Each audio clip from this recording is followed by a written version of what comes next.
Hi, welcome back. Today I'm reviewing the film Fruitvale Station, which is based on a true story about 22-year-old Oscar Grant, who was killed on the platform of the BART station, which is like the subway in the Bay Area, New Year's Day 2009. And I found out about it because there was a whole lot of footage on YouTube a couple of days later showing the actual incident. The film was excellent. The young director did an excellent job. He was also the screenwriter, did an excellent job on creating this world and this character, and you get to see a multifaceted portrait of this person who you just see glimpses of on the news. And it's great because it gets you to think about all the blanks that are missed when you see flashes of news reports.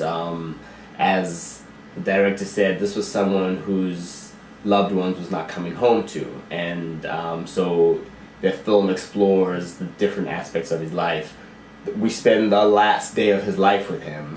The film was made by Forest Whitaker's production company, and it made a big splash at Sundance this year when it won the Grand Jury Prize and the Audience Award, and there was a bidding war, and the Weinstein Company was able to buy it.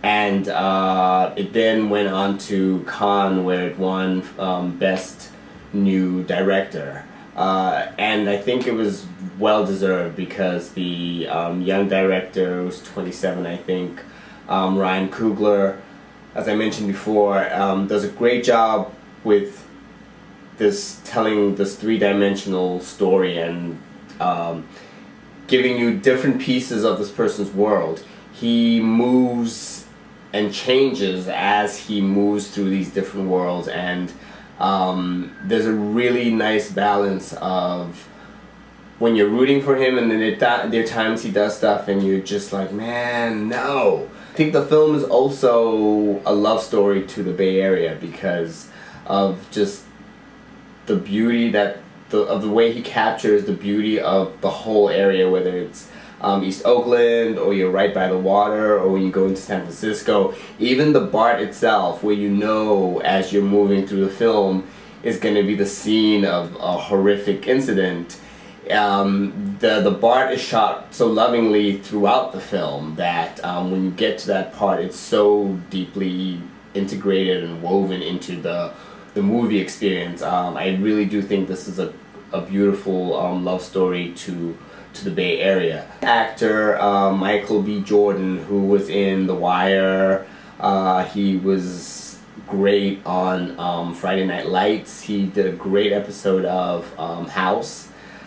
He carries this movie. He's in it for most of the time. The camera's on his face most of the time, and he does an amazing job switching up as he moves through the different spaces, whether it's with his daughter, his girlfriend, his mother, trying to get his job back, dealing with the cops. He does an amazing job. The young woman who plays his girlfriend, Melanie Diaz, is amazing. And Octavia Spencer, who I haven't seen much of, you know, she won the Oscar for The Help, but I actually haven't seen many of the films she's been in, and she was wonderful in it. She really was. And the little girl who plays Tatiana, his daughter, is also very good. As I mentioned, the film was released it was bought by the Weinstein Company. So when I looked it up, when I was doing research for this review, I realized the film's actually going to get a bigger release than I thought it was. I initially thought it was going to be a very limited release.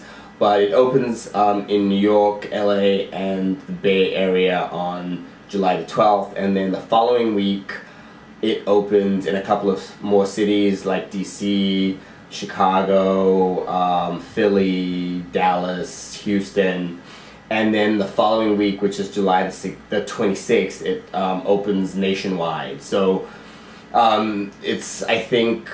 I really hope people go to see this film because, as you know, first couple of weekend box office really determines how far a film can go, but it does look like there is a solid release campaign and schedule for it, so I'm really excited about that. There was some criticism I saw in the press where people thought that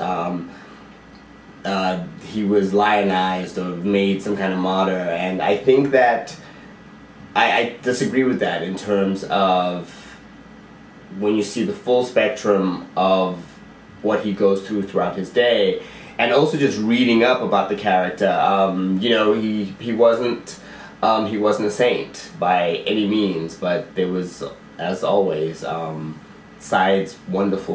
sides of him that people talked about, and that is great to see made it to the screen. This is definitely a go-see sooner rather than later if you can, and it's one of those films that I think when you see, you will tell people to go see as well, because it is really powerful. It's a powerful film, and it also has great humanity to it. Definitely go see Fruitvale Station, support a great film, and support a promising new filmmaker. Alright, thanks. Bye.